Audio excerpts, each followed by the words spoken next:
No dia 29 de maio de 1977, apenas menos de 3 meses da morte de Elvis, Cat nos conta.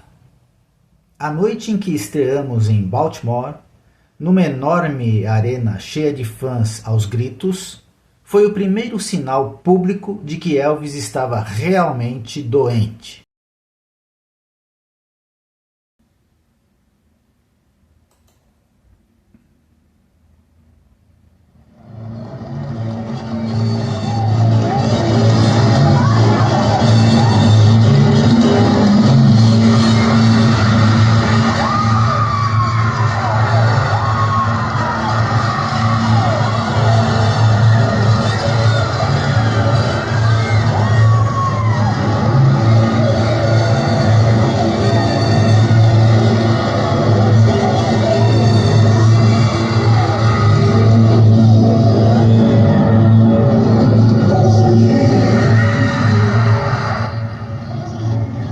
Após mais ou menos 35 minutos de show, Elvis chama Cheryl Nilsson e pede para ele cantar Danny Boy.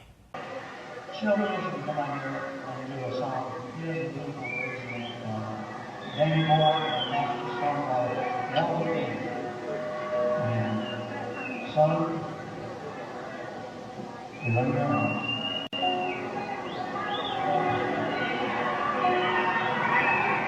Oh, Danny Boy, the past can call me.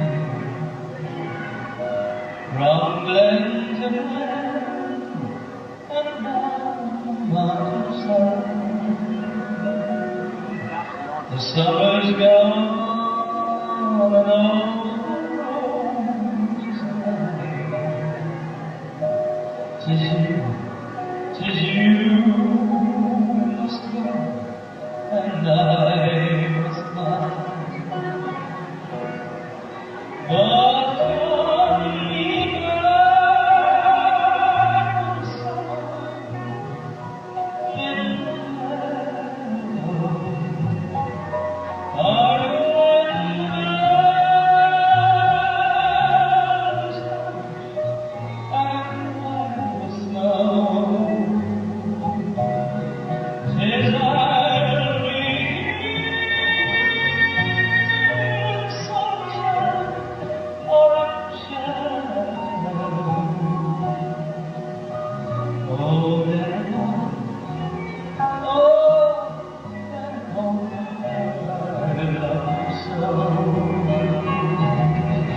Além dessa, Cheryl canta também Walk With Me.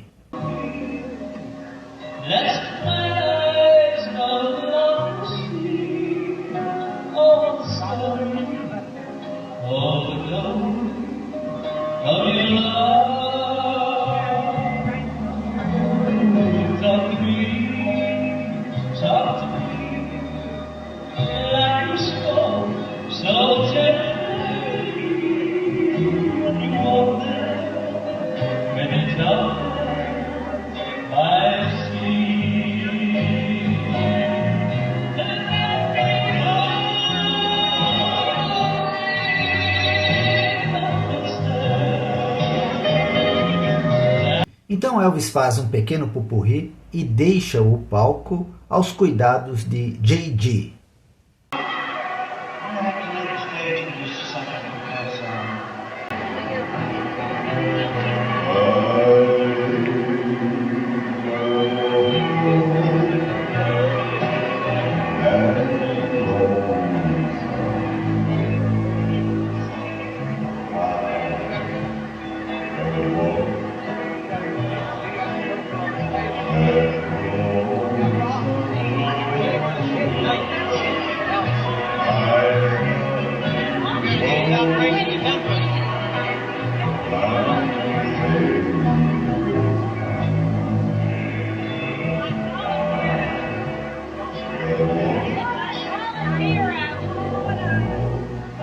Então, no texto de Cat, ela segue. Foi durante essa apresentação que Elvis repentinamente virou o microfone para Charlie e me apresentando disse que eu cantaria o próximo número. Elvis saiu do palco e fiquei diante de milhares de pessoas. Antes que eu pudesse cantar uma nota, elas começaram a me vaiar. Os sons de desaprovação ficaram cada vez mais altos. De alguma forma, eu me mantive firme e cantei.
Essa apresentação aconteceu em Baltimore no dia 29/5/1977, às 8h30 da noite.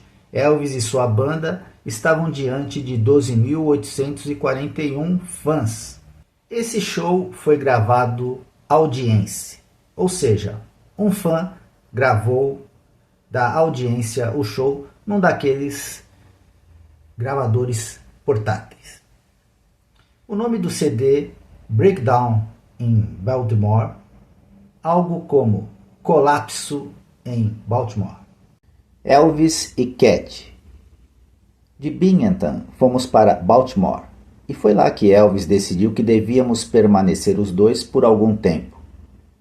O seu pensamento era que Baltimore tinha uma localização central e que poderíamos nos deslocar no seu avião, fazer o espetáculo e regressar a Baltimore, pelo menos pelos próximos 3 ou 4 dias.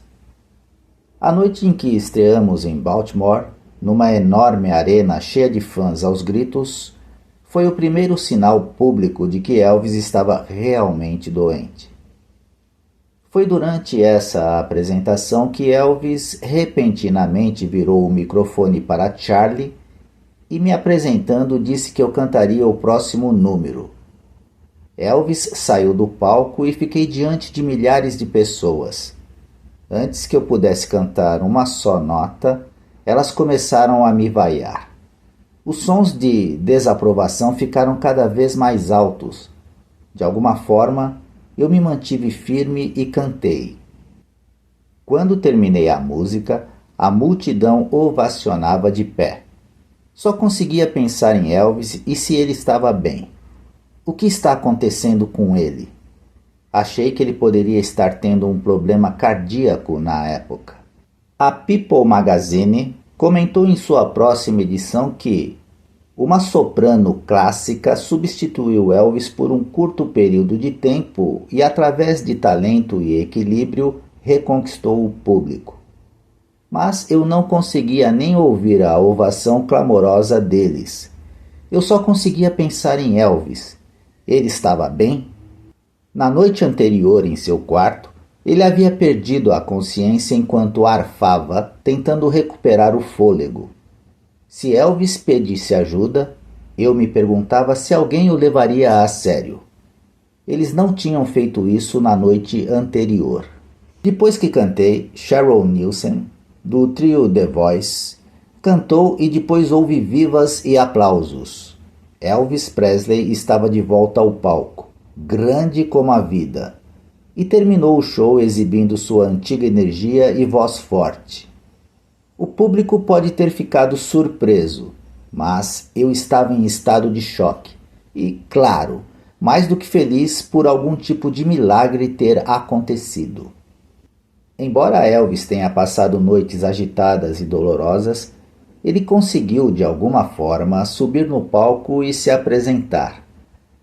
À noite eu o mantinha perto de mim e então, à luz do dia, as coisas voltavam ao normal. Mas pela forma como Elvis olhou nos meus olhos e eu devolvi o olhar, sei que Elvis tinha consciência de que eu sabia que ele estava morrendo. Não discutimos isso em detalhes. Ele fazia comentários ocasionais sobre a época da morte de sua mãe. Minha mãe morreu quando estava com 42 anos. Não me resta muito tempo. Ele também fazia piadas, tipo: não estou me saindo tão mal para um cara que está com câncer. Às vezes contornávamos o assunto, mas Elvis sabia que eu sabia. Uma conversa continua replicando na minha mente.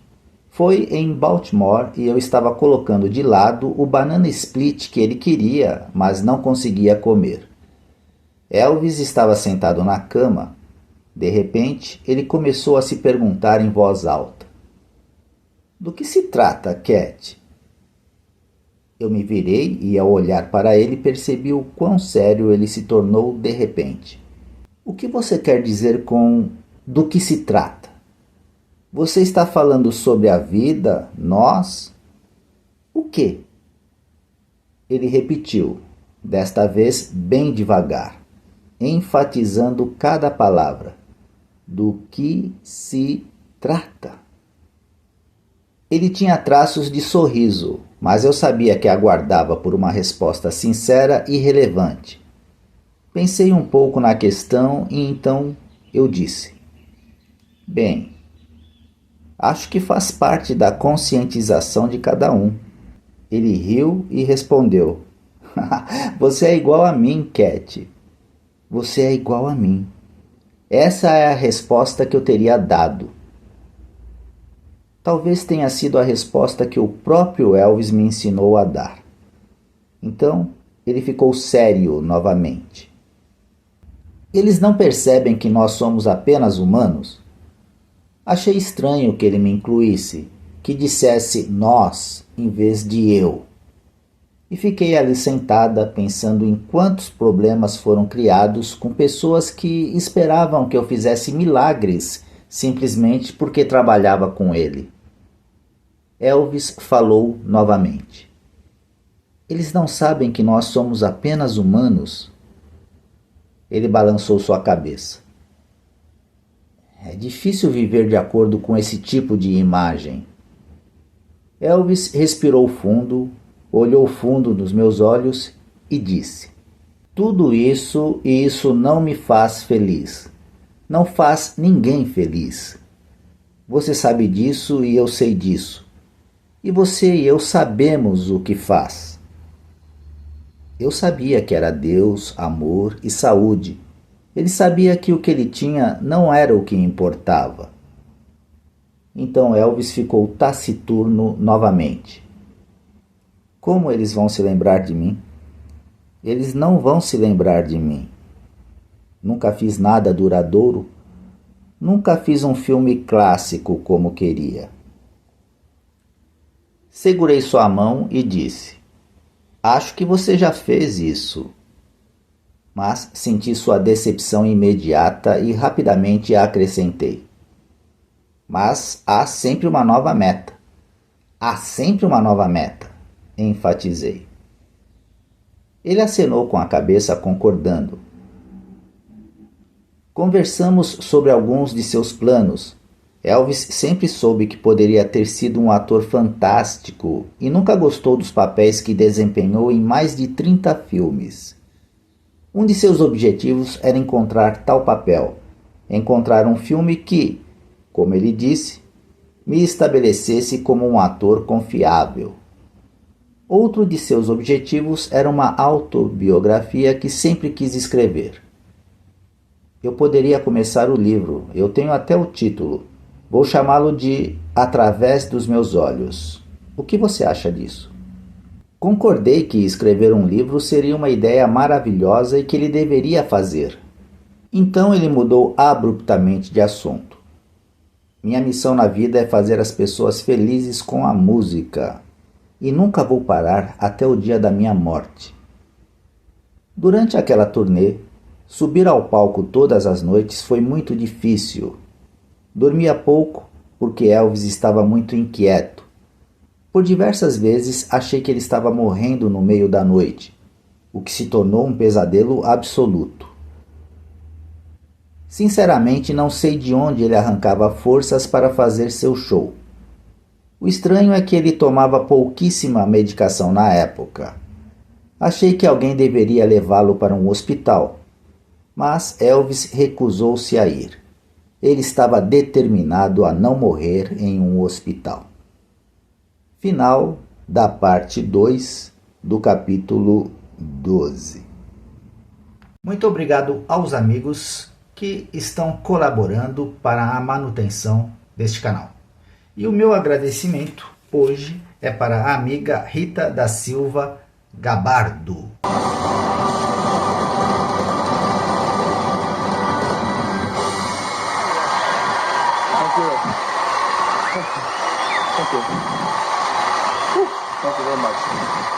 Elvis para sempre.